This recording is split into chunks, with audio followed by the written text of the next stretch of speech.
로마서 14장. 믿음이 약한 사람을 받아들이고 논란이 있는 문제에 단언을 내리지 마십시오.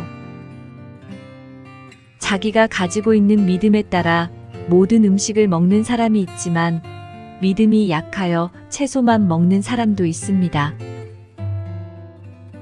모든 음식을 먹는 사람은 채소만 먹는 사람을 업신 여기지 마십시오. 또 채소만 먹는 사람은 모든 음식을 먹는 사람을 비난하지 마십시오. 이는 하나님께서 그를 받으셨기 때문입니다.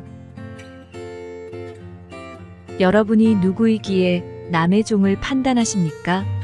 그가 서 있든지 넘어지든지 그것은 자기 주인이 관여할 문제입니다.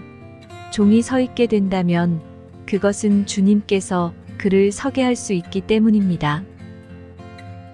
어떤 날을 다른 날보다 더 중요하다고 생각하는 사람이 있는가 하면 모든 날이 다 같다고 여기는 사람도 있습니다.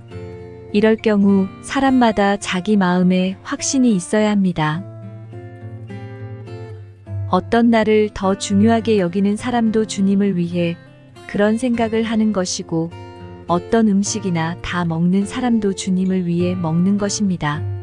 그는 음식을 먹을 때 하나님께 감사한 마음을 갖습니다.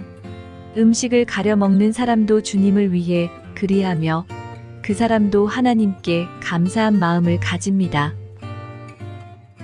우리 중에 자기 자신만을 위해 사는 사람은 한 명도 없으며 자기 자신만을 위해 죽는 사람도 없습니다. 우리가 산다면 그것은 주님을 위해 사는 것이고 죽는다면 주님을 위해 죽는 것입니다. 그러므로 살든지 죽든지 우리는 주님의 것입니다. 그리스도께서는 죽은 사람만 아니라 살아있는 사람의 주님이 되기 위해서 죽으셨다가 다시 살아나셨습니다. 그런데 여러분은 왜 여러분의 형제를 비판합니까? 왜 형제를 업신여깁니까? 우리는 다 하나님의 심판대 앞에 설 사람들입니다. 성경에도 이렇게 기록되어 있습니다. 주님께서 말씀하시기를 내가 살아있나니 모든 무릎이 내 앞에 꿇을 것이요 모든 혀가 하나님께 자백할 것이다. 그러므로 우리는 각자 자신이 한 일에 대해 하나님께 사실대로 말씀드리게 될 것입니다. 그런즉 다른 사람에 대해 심판하지 맙시다. 우리가 더욱 힘쓸 것은 형제의 길에 그를 넘어지게 하는 것이나 장애물을 놓지 않겠다고 결심하는 일입니다.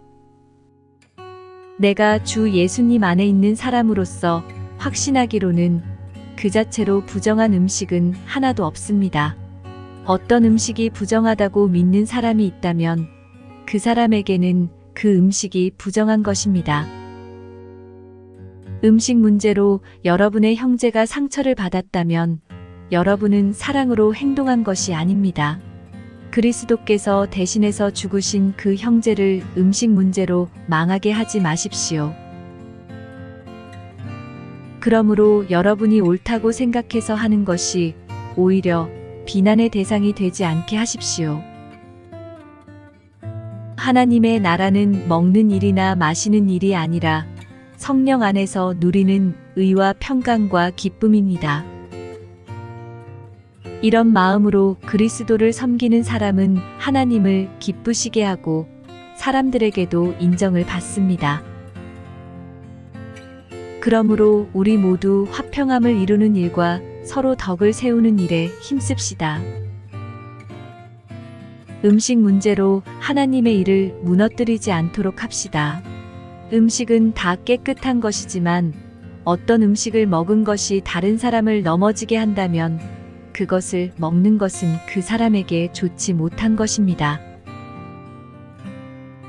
고기를 먹는다거나 술을 마신다거나 그 밖에 여러분의 형제를 넘어지게 하는 일은 하지 않는 것이 좋습니다.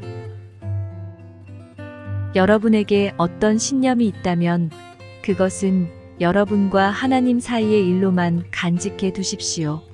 스스로 옳다고 믿는 일을 할 때 자신을 정죄하지 않는 사람은 복 있는 사람입니다. 그러나 의심을 하면서 먹는 사람은 정죄를 받은 것입니다. 그것은 믿음에서 나온 것이 아니기 때문입니다. 믿음에서 나오지 않은 것은 다 죄입니다.